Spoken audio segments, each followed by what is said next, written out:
Hey, so I'm not sure if you guys saw this or not, but like the UK apparently has been crapping their pants over the last like week or so because there's a heat wave coming or came or whatever. I don't know.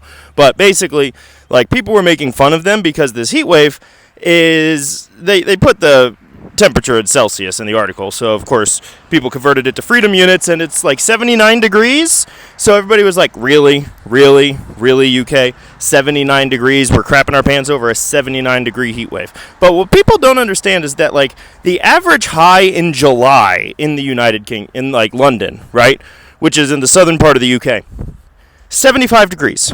75 degrees. So it does not get that hot very frequently. So all of their homes are made to hold and retain heat because they've got cooler days for more of the year, so they're trying to hold on to the heat. And they don't have air conditioning. Like across Europe, residential air conditioning, very, very rare. So that's what I think a lot of people don't all the way understand. But at the same time, what I want to say is that a lot of people in the UK, I don't know if they all the way understand this, and across Europe, because Europeans regularly will talk about Americans and how much we love our air conditioning and how we use air conditioning all the time, even though it's terrible for the environment and this, that, and the other thing. But here in Indiana, the Midwest, I'm not in the South, I'm not over in Texas, I'm not in Florida, I'm not in Georgia, I'm not over in like Tucson, Arizona, or Phoenix, Arizona, or anything crazy like that, right? I'm in Indianapolis, Indiana, and our average high temperature in July is 85 degrees. You probably want air conditioning in that. In fact, the number of deaths that we've had in the United States as a result of heat dropped quite a bit after we got air conditioning. So, like, it's overall a good thing for us because we're in a much warmer climate than a lot of Europe is. And I think that that's something that we all need to remember, right? Like when they're getting a heat wave in Europe, it's not that they're a bunch of pansies because it's 79 degrees and they're all crapping their pants. It's that they don't have the infrastructure to deal with 79 degrees. In fact, their homes are probably going to be quite a bit warmer than that if the highs are 79 degrees because their homes are trapping and retaining heat and not as effective at getting rid of it. Just like if we up here in Indiana get an inch of snow, 2 inches of snow, 3 inches of snow, it's super, super common. Everybody's still going to work and going to school.